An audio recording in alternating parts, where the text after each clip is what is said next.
Details లోకి వెళ్లే ముందు ఇండియన్ ఎయిర్ ఫోర్స్ సంచలన ప్రకటన చేసింది. ఆపరేషన్ సింధూర్ కొనసాగుతుందని ప్రకటించింది. కాసేపట్లో వివరాలు ప్రకటిస్తామని తెలిపింది. తమకు అప్పగించిన పనులను విజయవంతంగా పూర్తి చేశామని, ఆపరేషన్ సింధూర్ పై ఊహాగానాలను నమ్మొద్దని తెలిపింది. త్వరలోనే పూర్తి వివరాలను వెల్లడిస్తామని ప్రకటించింది. మరోవైపు ప్రధాని మోడీ అధ్యక్షతన కీలక సమావేశం కొనసాగుతోంది. దాదాపు 2 గంటలుగా చర్చిస్తున్నారు.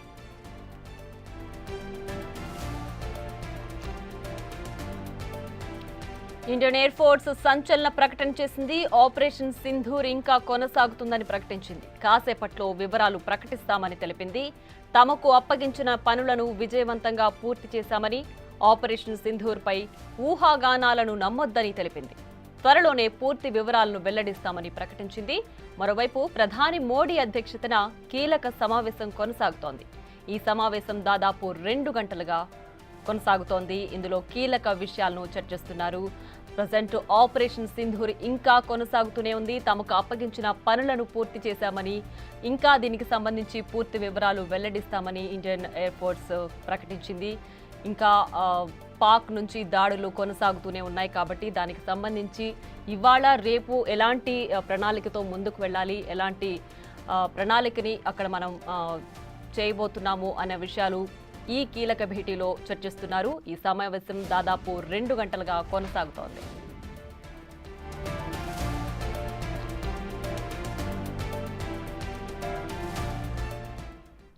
ఇక మరింత సమాచారాన్ని మా ప్రతినిధి శివ లైవ్ లో అందించడానికి సిద్ధంగా ఉన్నారు. శివ, చెప్పండి, ప్రధానితో భేటీ ఇంకా దాదాపుగా 2 గంటలుగా కొనసాగుతోంది. సో దీంట్లో ఎలాంటి అంశాలు ప్రధానంగా చర్చిస్తున్నారు? తర్వాత అంటే ఇప్పటికే పాక్ కాల్పుల విరమణ ఒప్పందాన్ని ఉల్లంఘించింది. దీనికి సంబంధించి ఏ ప్రణాళికతో భారత్ ముందుకు వెళ్లబోతోంది? ప్రధాని నరేంద్ర మోడీ నివాసంలో కీలక సమావేశం, భద్రతకు సంబంధించిన సమావేశం జరుగుతోంది. ప్రధానంగా రేపు మధ్యాహ్నం 12 గంటలకు సైనిక అధికారుల స్థాయిలో ఒక సమావేశం కూడా జరగబోతుంది. దానికి సంబంధించి చర్చిస్తున్నారు. మరోవైపు భద్రత పరంగా పాకిస్తాన్ భారత్ సరిహద్దులో సరిహద్దు భద్రత ఏ విధంగా ఉంది, సైనిక సన్నద్ధత, ఒకవేళ నిన్నట్లాగానే కాల్పుల విరమణ ఒప్పందానికి అంగీకరించి మళ్ళా పాకిస్తాన్ ఒకవేళ దాడులు చేస్తే కనుక ఏ విధంగా ముందుకు వెళ్లాలి అనే అంశాలపై ప్రధానంగా చర్చించబోతున్నారు. దానిలో భాగంగానే మళ్ళీ ఈ సమావేశం దాదాపు 2 గంటల నుంచి ప్రధాని నరేంద్ర మోడీ నివాసంలో జరుగుతోంది. మరోవైపు ఇదే అంశంపై ఏదైతే కాల్పుల విరమణ ఒప్పందానికి సంబంధించి ప్రధానంగా ఏదైతే చర్చ జరుగుతుందో, మరోవైపు ఇండియన్ ఎయిర్ ఫోర్స్ కూడా ఒక కీలక ప్రకటన చేసింది. ఈ ఆపరేషన్ సింధూర్ అనేది కొనసాగుతుంది అనేది కూడా ప్రధానంగా వారు చెప్తున్నారు. దానిలో భాగంగా ఒక కీలక ప్రకటన కూడా వారు ఒక ట్విట్టర్ వేదికకు కూడా స్పందించిన పరిస్థితి కనిపిస్తోంది.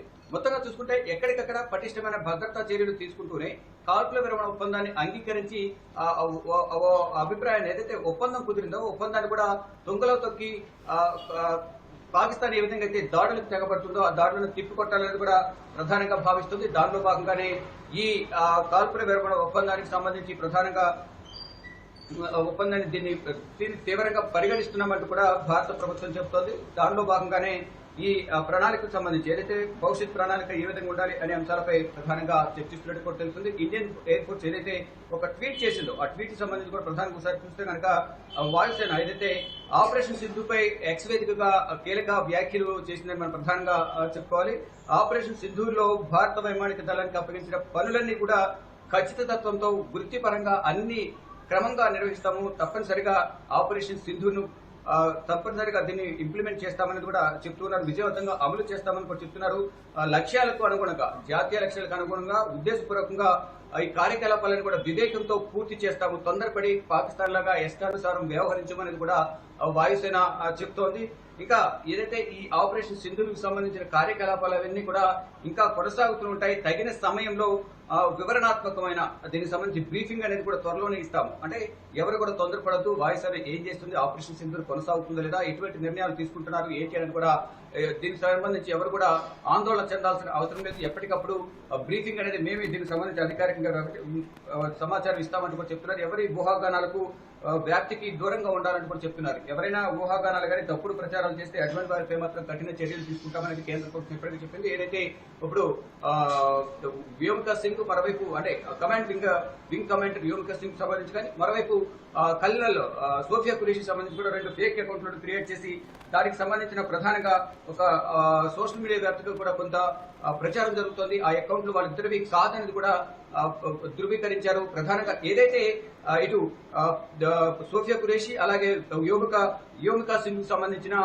ఫేక్ అకౌంట్ సంబంధించి దాంట్లో ఒక పోల్ నిర్వహించిన నేపథ్యంలో కాల్పుల విరమణ ఒప్పందానికి సంబంధించి ఒక పోల్ నిర్వహించిన నేపథ్యంలో దానికి సంబంధించి ఫ్యాక్ట్ చెక్ పిఏపీ ఫ్యాక్ట్ చెక్ సంబంధించి కూడా ట్యాగ్ చేయడంతో అది తప్పని తేలింది. వారిద్దరి పేరు మీద అసలు అకౌంట్లే లేవని కూడా ధృవీకరించిన నేపథ్యంలో ఇప్పుడు మళ్ళా ఇది వాయుసేనకు సంబంధించిన ఏదైతే ప్రచారం వ్యాప్తి చేస్తున్నారో ఎటువంటి తప్పుడు ప్రచారాలను కూడా నమ్మొద్దు అనేది కూడా ప్రధానంగా వారు కూడా చెప్తున్న పరిస్థితి కనిపిస్తుంది. ఎక్కడికక్కడ ఇటు భద్రత పరంగా భారత ప్రభుత్వం అన్ని రకాల చర్యలు తీసుకుంటోంది.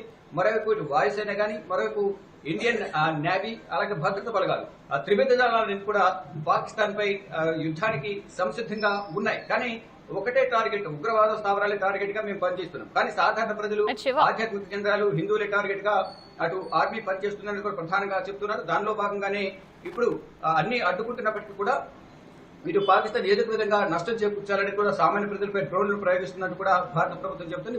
ప్రధాని నరేంద్ర మోడీ నివాసంలో ఉన్నత స్థాయి సమావేశం జరుగుతుంది. సమావేశంలో పలు కీలక నిర్ణయాలు తీసుకుపోతున్నారు. రేపు మధ్యాహ్నం జరిగే సైనిక అధికారుల స్థాయిలో జరిగే సమావేశానికి సంబంధించి ఈ సమావేశంలో చర్చిస్తున్నట్టుగా తెలుస్తోంది. ప్రియా శివ, అయితే ఇప్పటికే కాల్పుల విరమణ ఒప్పందానికి సంబంధించి అటు భారత్ పాక్ మధ్య ఒప్పందం కుదిర్చాం intelligence and common sense use చేసి అని ఇప్పటికే అమెరికా అధ్యక్షుడు ప్రకటించారు. మరి ఇప్పుడు మళ్ళీ ఈ విరమణ ఒప్పందాన్ని ఉల్లంఘించిన నేపథ్యంలో మళ్ళీ అమెరికా కలుగజేసుకునే అవకాశం ఉందా? దీంట్లో మళ్ళీ ఏమైనా చర్చలు కొనసాగే అవకాశం ఉందా? ఇప్పుడు ప్రజెంట్ జరుగుతున్న ప్రధానితో జరుగుతున్న భేటీలో అమెరికా ఏమైనా కలుగజేసుకుంటుందా? డెఫినెట్ గా ఇప్పటికే దానికి సంబంధించి చర్చించే ఉంటారు. ఎందుకంటే మార్కో రూబియో ఎవరైతే ఉన్నారో అమెరికా కార్యదర్శి అతనికి సంబంధించి ఇప్పటికే ఏదైతే కాల్పుల విరమణ ఒప్పందాన్ని ఒప్పుకుని మళ్ళా 3 గంటల్లోనే కాల్పులకు డ్రోన్లతో అటాక్ దాడికి సంబంధించిన విషయాన్ని అమెరికా దృష్టికి తీసుకువెళ్లే ఉంటారు. ఇప్పటికే భారత విదేశాంగ కార్యదర్శి విక్రమ్ మిశ్రీ గాని విదేశాంగ శాఖ మంత్రి జయశంకర్ గాని ఇప్పటికే వారితో చర్చించే ఉంటుంటారు. ఎందుకంటే ఒకవైపు పెద్దన్న పాత్ర పోషిస్తూ అమెరికా అధ్యక్షుడు డొనాల్డ్ ట్రంప్ మధ్యవర్తిగా ఉండి అందరితో మాట్లాడి చర్చలు జరిపిన తర్వాత కాల్పుల విరమణ ఒప్పందానికి సంబంధించి ఇద్దరు కూడా అంగీకరించండి, ఇద్దరు కూడా స్నేహపూర్వకంగా ఉండండి, ఎక్కడ కూడా కాల్పులు జరపద్దు, దీని ద్వారా ప్రజలకు చాలా నష్టం జరిగే అవకాశం ఉంటుంది. ఉద్రిక్తతలు తలెత్తే నేపథ్యంలో లక్షల సంఖ్యలో ప్రజలు ఈ ఇద్దరి 2 దేశాలకు సంబంధించిన ప్రజలు నష్టపోతారు, ప్రాణాలు కోల్పోతారు, ఆస్తి నష్టాలు కూడా జరుగుతాయి, ఆర్థికంగా దెబ్బతినే అవకాశం ఉంటుంది. కాబట్టి ఇద్దరు కూడా కొంత సమయం పాటించాలంటూ కూడా మధ్యవర్తిత్వం వహించి ట్రంప్ ఇద్దరితో మాట్లాడి దానికి అంగీకరించారు. కేవలం ఇటు భారత్ మాత్రం ఈ సీజ్ ఫైర్ కు సంబంధించి మాత్రమే కేవలం ఒక కాల్పుల విరమణ ఒప్పందాన్ని సంబంధించి మాత్రమే ఇక్కడ ఒప్పుకుంది. దీనికి సంబంధించి అధికారికంగా ఏ ఫైల్ మీద సంతకం చేయడం కానీ ఎటువంటి అధికారిక ప్రకటన అయితే లేదు. కేవలం తాత్కాలిక విరామం మాత్రమే. ఒకవేళ ఉగ్రవాద చర్యలకు ఉపక్రమిస్తే మాత్రం దీన్ని యాక్ట్ ఆఫ్ వార్, దీన్ని యుద్ధంగా భావిస్తాము. దీని తర్వాత ప్రతిస్పందన చాలా దారుణంగా ఉంటుంది. దాన్ని ఊహకంటే విధంగా కూడా దాడులు ఉంటాయి పాకిస్తాన్ పైన అనేది కూడా ప్రధాని నరేంద్ర మోడీ నిన్ననే వ్యాఖ్యలు చేశారు.